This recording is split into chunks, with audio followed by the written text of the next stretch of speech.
Welcome back to Whiskey Politics. Dave Sussman here with the Ricochet podcast at FreedomFest. And before we get into this, I just want to say, Larry Elder, out of all the interviews I've been doing over the past few days, this is the one my mother's going to be most excited about. Hi, Mom. The Sage of South Central. If you're not familiar with Larry, and I don't know who wouldn't be, with Salem Media, he is over 300 stations syndicated around the country. And first of all, I want to get into this with you being here at FreedomFest. You're a fiscal conservative, but you've always referred to yourself as more socially liberal leaning on those types of issues. Explain how that works for you as far as FreedomFest, free markets, free minds being here this week. Well, as you pointed out, I'm a fiscal conservative. I believe that the federal government should be limited by Article 1, Section 8, a handful of things that the federal government can do and should do. Outside of that, the federal government shouldn't have its hands in anything else. They never should have set up a Social Security. I would like to think I would have been a rabid opponent of Medicare and Medicaid in '65 when it was passed. I was 13 years old. I didn't have much of a voice then. Right.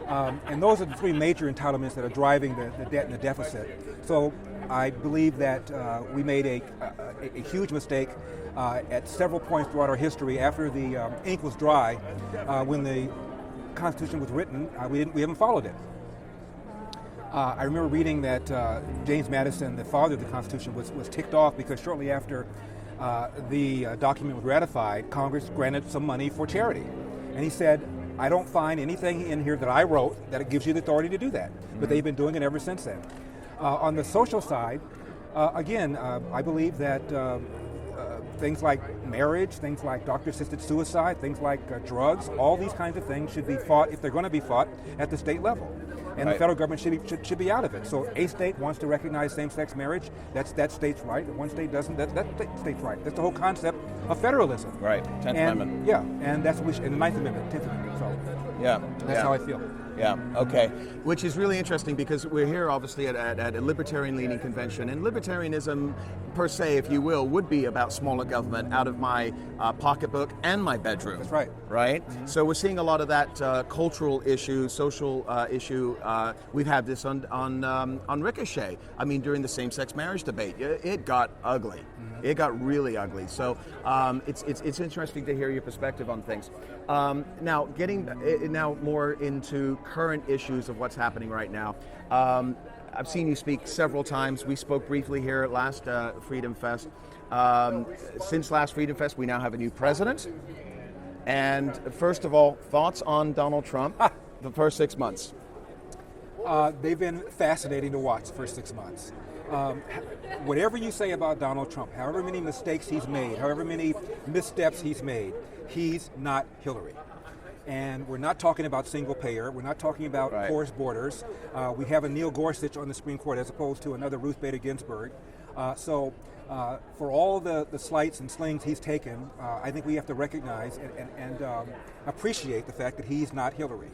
That said, I feel very strongly that the Republicans should not have promised to repeal and replace Obamacare unless they intended to do it. I think that there's going to be hell to pay in 2018 if something doesn't happen, even if that something is bad. And by bad, I mean you have two ways to go. You can either go towards freedom, towards liberty, or you can go towards single payer. And we're going towards single payer. And as soon as the Obamacare got passed, I said on the air, it's done. There's no way this is going to be undone. Even if there's a Republican president, even if there's a Republican Congress, you have to have 2/3 to overturn a. You have to have 60 votes in order to sustain a filibuster. We're not going to get close to that. And even if they go nuclear and do it reconciliation, when the next Democrat comes in, they put it right back in. Right. By the way, that's the argument. Whether you're a Bernie Sanders supporter or a Ron Paul supporter, the argument for limited government ought to be just that. What happens when the other guys get in? The guys you don't like get in. Right now, Congress has done this now so they can change things on a majority vote. So, next guy comes in, we're going to undo what Donald Trump did. Next people come in, they'll undo what the people did that undid what Donald Trump did. So, if you really want to have a stable life, don't you think it's preferable that when government changes hands, your life is not messed with in any fundamental way? But it will be in a fundamental way if health care is determined by the federal government and it goes back and forth depending upon who's in office. That alone ought to frighten people on either side. When you talk about healthcare, are you a purist that says, and I would agree with this, are you a purist that would say that it is absolutely not incumbent for the federal government to be involved in healthcare at all? Or are you looking for a safety net? It's grade levels? Or what are we talking about? Let me think about that. At all. At all? At all. Okay. Absolutely at all. State issue? Is it local? Or Certainly the federal government shouldn't be involved in it at all. Okay. I would prefer that government not be involved in it at any level, that the private sector do it, and there will be people who have pre-existing illnesses, I get that, or people who are too irresponsible to take care of themselves, I get that. That's the job of charity. That's the job of individuals to help other individuals. We're the most generous nation on the face of the earth. Why it is that people think if government didn't mandate this, that, and the other, we wouldn't help other people? Right. If there's a natural disaster in some third world country, who steps up? We do. Who stepped up on 9/11? We did.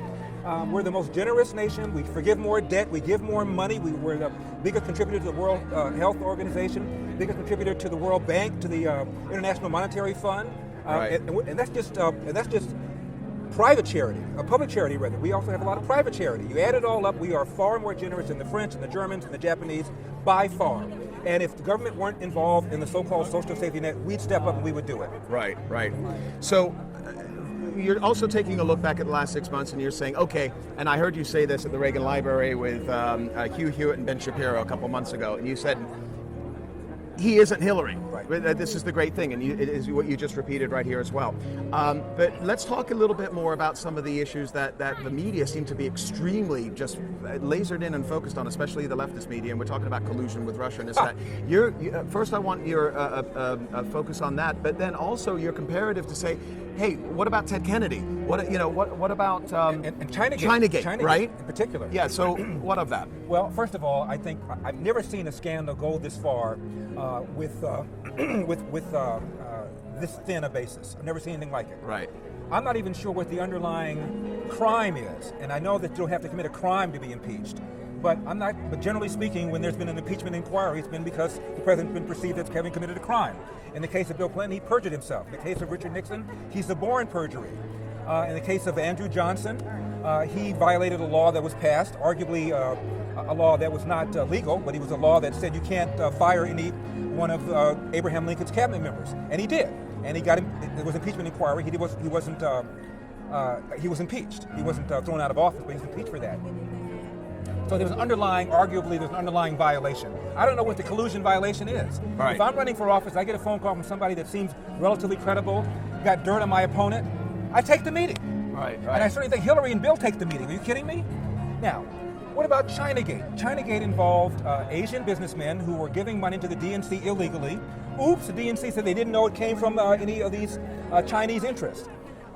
There was a investigation, an FBI investigation. This is during the Clinton administration.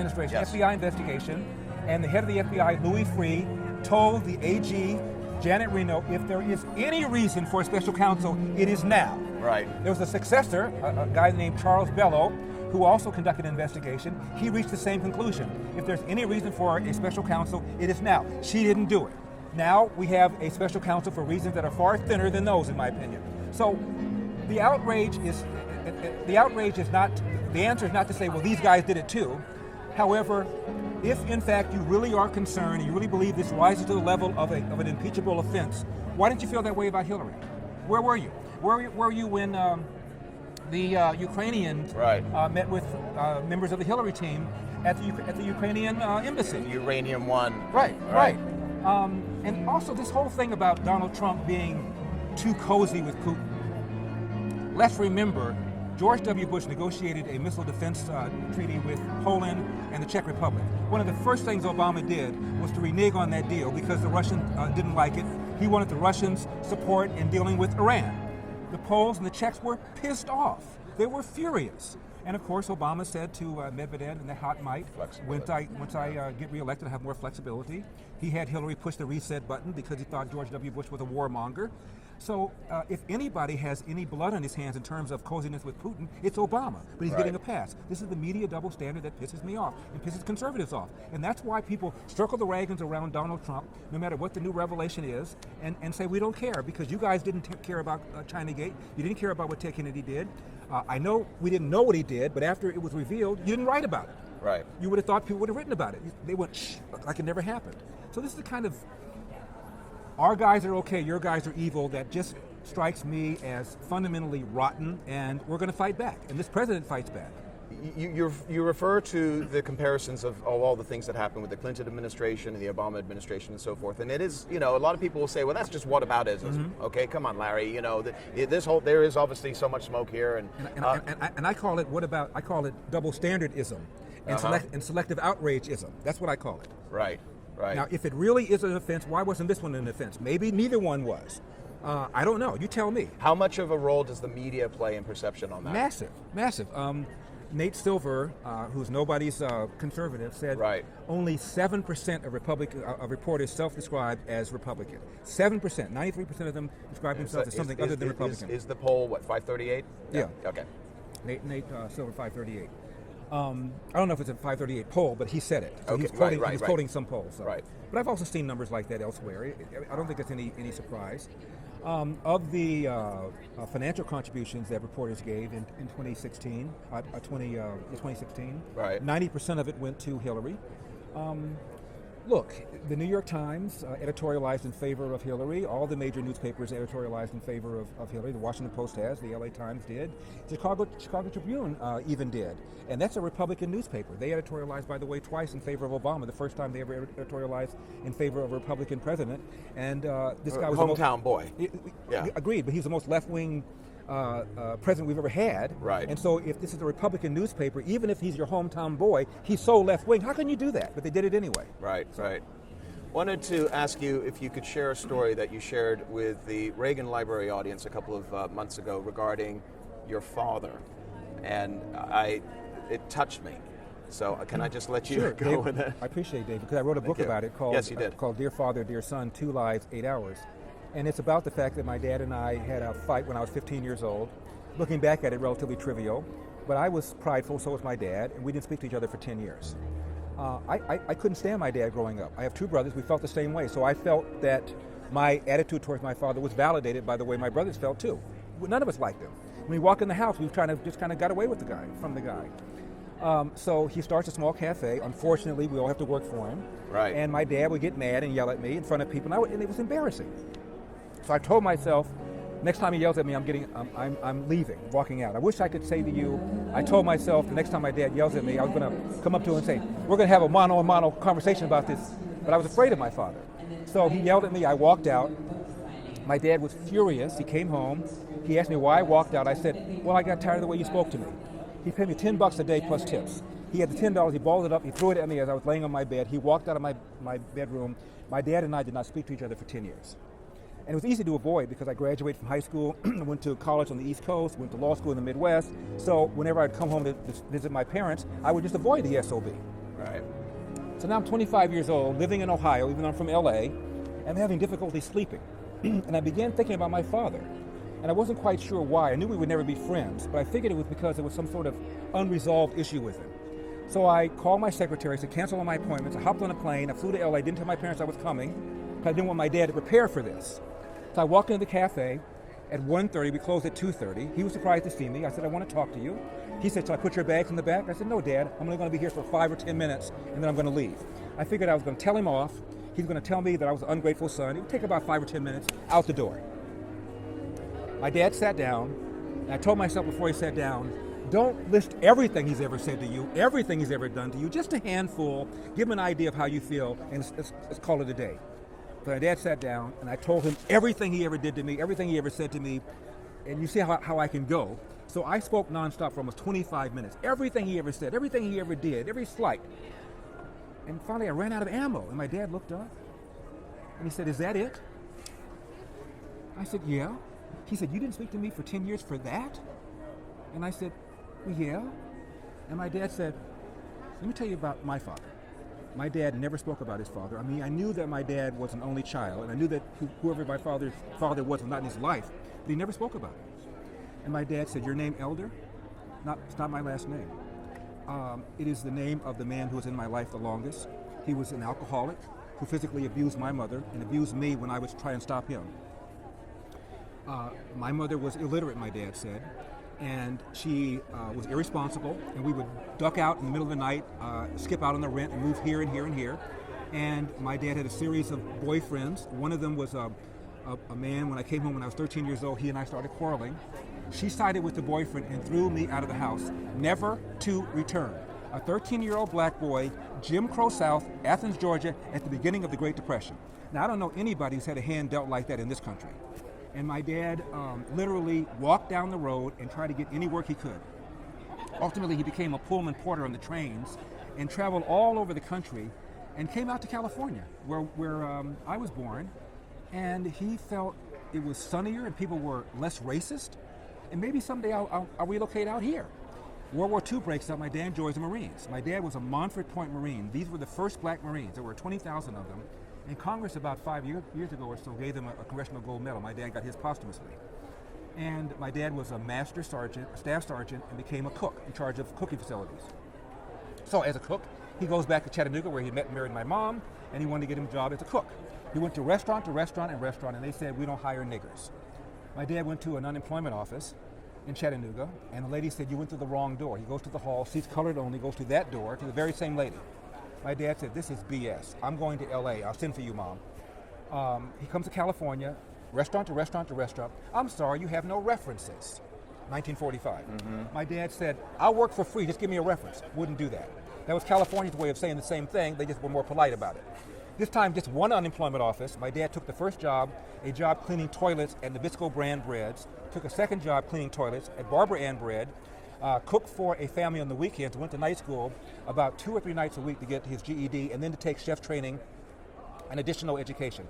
My dad never slept, which is why he was so damn moody all the time. I didn't realize it. You get 3, 4, 5 hours of sleep consistently, week after week, month after month, walk into a house with 3 rambunctious boys throwing toys and water. See what that does to your mood. Right. So as my dad spoke, he got bigger and bigger and bigger, and I got smaller and smaller and smaller. And I said, after an 8-hour conversation, 2 stools, close as you and I are sitting, the only time we broke up was to get up and go to the restroom. And I apologized to him. And he said, son, first time you ever called me son, you have no reason to apologize. You just didn't know. But here's what I want you to do. And follow this. Hard work wins. You get out of life what you put into it. You can't control the outcome, but damn it, you are 100% in control of the effort. And before you bitch and moan and whine about what somebody did to you, go to the nearest mirror, look at it and say, what could I have done to have changed the outcome? And no matter how good you are, how right you try and be, sooner or later, bad crap is going to happen. How you respond to that bad crap will tell your mom and me whether or not we raised a man. It's incredible. It's incredible, and it's touching, and you can also see, you heard that. How old were you when that occurred? I was 25. And one more little addendum. My dad's a Republican. My mom was a Democrat. Yeah. And at the dinner table, when we had dinner together, I would watch a political debate back and forth. So I had the rare ringside seat of seeing a Republican, however crude my dad made the arguments, a Republican defend the position. Most black people never knew a Republican, have no idea, never saw one. And I know my dad was the only one in the neighborhood because during the primary season when they had booths for Republicans and Democrats, they would have 10 booths for Democrats and 1 for Republicans, and the only one I ever saw go in there was my dad. And he didn't give a damn that the whole neighborhood knew he was a Republican. He was proud of it. And my dad always said, Democrats want to give you something for nothing. And when you try and get something for nothing, you almost always end up getting nothing for something. Don't fall for that, my dad would tell us. It's amazing. And it touches me personally. You and I both had fathers that fought. My father dealt with anti-Semitism as a child in World War II, British London, the bombs dropping on them. His father, my grandfather, was in Nazi-occupied France for 4 years and a prisoner of war. It touches them. And my political perspective, being a conservative, is about self-reliance. That's what it is. It's self-reliance. It's getting up off the couch and opening that door for the opportunity, not expecting it. And I assume that's where you got yours from. Maximum personal freedom requires maximum personal responsibility. Freedom requires responsible use of that freedom. Thank you for sharing that. I got it. Yeah, please. I was going to say, you seem way too young to have a father who was a World War II vet. No. He was the child of a World War II vet. Okay. Yeah, in London, and I was born and raised in London. My father's passed. He'd be 80 this year if he was still alive. But no, he was 6 or 7 years old. When the Blitz, the German Blitz. I thought you said your father. Yeah, my grandfather. How old are you? Yeah. I said, you look amazing. So yeah, I'm not bad for 70. Whatever you're smoking, I want it. Let's shift gears here. I can't believe we're going to talk about this again, especially with you. You turn on the news right now, and it's O.J. frigging Simpson again. 1994, 1995, 1996. You were such a forceful voice about what was happening, and the enraged perspective that you had. You were so angry with the trial. Talk about that, and then where we are right now. What's going to happen with this? We could talk about this for hours, but I was more angry with the reaction to the trial from the black community. Right. I mean, the lack of critical thinking, which is exactly what Marcia Clark said. There is a National Review article, which I would urge your viewers to check out, called O.J. and My Kids, by a guy named Mark Gerson. Google it.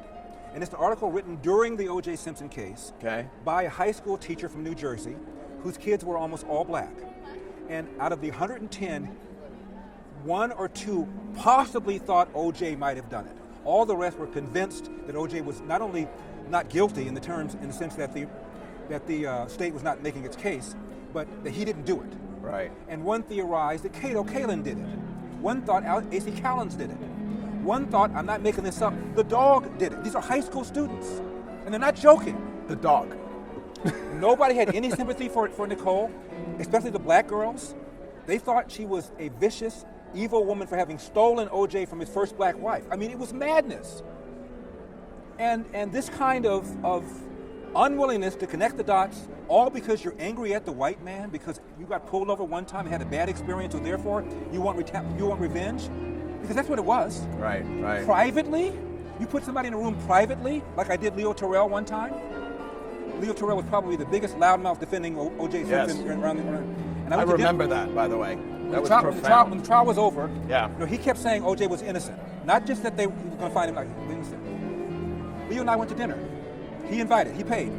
I said, Leo, look at me and tell me O.J. Simpson did not kill two people. He went like this. I said, Leo, look at me. He wouldn't do it. I took his face. I said, look at me, Leo. He wouldn't do it. I mean... So what was that, a pantomime? What was it? He had to... I can't get in the man's head. You should interview him and find out why. But okay. Look, O.J. Simpson murdered two people. The evidence was overwhelming. The son of a bitch did everything but leave his business card at the crime scene, for crying out loud. Right. And how you can dismiss this mountain of evidence and deliberate for 2 hours, which is what the jury did, it is a monumental miscarriage of justice, an intersection of race and politics, and by and large, most of the people in that jury were just mad at the white man. And I have proof of it because one of the jurors in the documentary that just came out a few days ago, I forget her name, a black woman, and she said, it was revenge for Rodney King. She was a juror. And the documentarian, you heard his voice, the only time you ever heard his voice, you could tell he was shocked. And he said, did the other jurors feel that way as well? And she said, 90% of us did. They all had they deliberated among each other. So here she is acknowledging that it was payback, that was the word she said, payback for Rodney King. Yeah. We're 20 years plus later. You've been, you voiced your opinions about President Obama, and specifically about race relations, and that you believe, and I'm paraphrasing you, correct me if I'm wrong, that they have become whiter. It's become more divisive. It's a little more complicated than that. Because to me, the number one way of finding out whether or not different races, different ethnicities get along together is intermarriage. It's never been higher. 1 in 10 marriages in this country is a mixed marriage. And in California, it's almost 1 in 5. Intermarriage is booming. In the 50s, it was rare. It's no longer rare. You walk around California, you see interracial couples all over the place. So by the measure that most anthropologists look at to determine whether or not people are getting along, we're succeeding spectacularly. Right. What's changed are the politics. What we say to each other, how we speak to each other, how we address each other, the extent to which we feel comfortable around each other. Obama has made us more uncomfortable around each other because Obama has injected race in almost everything. We found out that the Ferguson thing was a lie. Obama still injects it during a speech before the United Nations. Obama said if I had a son, he would look like Trayvon. He embraced the Black Lives Matter movement. That is not what America thought they were going to get when they hired his ass. They thought they were going to get somebody who's going to bring us together, because even if you're a Republican, the idea of a black president suggests that maybe, just maybe, we've gotten to the point where an individual who is qualified in the minds of other people can be elected irrespective of his race, color, creed, and so forth. We thought we had reached a milestone. Instead, Obama almost acted like Al Sharpton most of the time. And that's what I mean by things got worse. Right. People thought that we were going to be able to get along better, have more of a sense of community, and we don't because of that. That said, in our own private choices, our own private world, we're able to make choices and be with whoever we want to a greater degree than we've ever been before. But there is discomfort because of that. I'm not asking you to speak for the entire African American community, but why, from your perspective, when the statistics of economic, the numbers of the black community are going down, whether it's unemployment or wages or whatever it may be, that they still continue to support the leftist party? And what is it?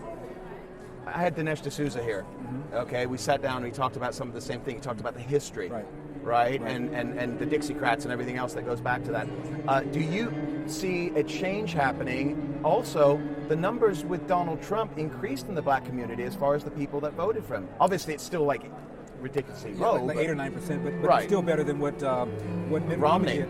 Yeah, and also Trump did better with Asians and did better with Hispanics, did better with young people than Romney did. Look, most black people have been trained to think Republican Party is evil. They're the villains. Right. Democratic Party wears the white hat. Republican Party wears the black hat.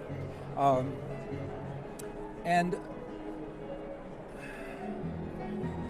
Republicans haven't done a good job of articulating why blacks should vote for them. They haven't done a good job about explaining the racist history of the Democratic Party and the wonderful history of the Republican Party. Somebody once said, the left has convinced people in this country that Abraham Lincoln was a Democrat and that George Wallace was a Republican, when in fact they were reversed. Even with my own mom. My mom voted twice for George W. Bush, and she still is a registered Democrat. And I said to her, she died 5 years ago, but I said to my mom, 10 years ago, I said to my mom, why don't you change your registration? You're not voting for these people. And she said, well, gave me no answer. My mother is a very talkative person, articulate person. She had no answer. It was emotion. Right. And I said, Mom, do you have any idea about the history of the Republican Party? She didn't really know that much. And most people, let alone black people, have no idea that as a percentage of the party, more Republicans voted for the passage of the Civil Rights Act in 1964 than did Democrats. Most people have no idea. And Abraham Lincoln, of course, was the first Republican president to win the presidency, and the Republican Party was started to contain and then ultimately to eliminate slavery. My goodness, they've got a wonderful history to tell, a wonderful story to tell, and they're not telling it, and the textbooks don't teach it. Wow. Well, hopefully, more voices like yours are out there that will illuminate and educate people. I appreciate you taking the time, Larry. Any projects, anything coming up for yourself? I've got another book. I've got a tentative title. I'm not going to give you the title, but it's about arguing against the left using left-wing people. Interesting. For example, Jimmy Carter once said that the Democratic Party made a moral and tactical mistake in becoming the party of Roe v. Wade and the party of abortion. And he admitted he was never comfortable because he felt Jesus would not approve of abortion. Now, whether you agree with that or not, the point is you have Jimmy Carter acknowledging that a major tenet of the Democratic Party is, in his view, immoral. He said it a couple times, kind of said it on the down low, but he said it. And I've got a collection of left-wing people that have inadvertently blurted out the truths, and I'm putting it all together in a book. The little Sun Tzu right there. Yeah. Very nice. The working title is The Case Against the Left by the Left. Very nice. If you steal it, I'll get mad. Okay, sounds good. Yeah. And we can obviously find you on Salem Radio Network across the country, and many other books as well. LarryElder.com. Great. And my Twitter is @LarryElder. Very good. And follow his Twitter feed. It's fascinating, as well as his Facebook page as well. So greatly appreciate you taking the time, Larry. Enjoy. And folks, don't forget to follow us at ricochet.com, whiskeypolitics.net, iTunes, Stitcher, and Google Play. And thanks to Hyperion Night for giving us the soundtrack as well. And finished on a high note, too. Very good. Thank you so much. All Thank right, you, Dave. thanks, Appreciate Ari. it. All right. Bye.